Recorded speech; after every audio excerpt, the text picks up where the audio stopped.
Hey kabayan, mayroon ako gustong i-share sa iyo. Isa ka rin bang OFW kagaya ko nangarap na magkaroon ng negosyo kahit nasa bahay ka lang? Good news kabayan, para sa iyo ito kabayan, kahit busy ka bilang OFW, mayroon akong nakita na paraan na sistema na patunayan ko kung gaano ito kaganda kahit nasa Pilipinas ka.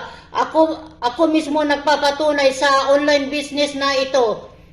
Akala ko noon gawa-gawa lang, kwento-kwento lang, pero napatunayan ko na sobrang ganda ito, na negosyo na ito.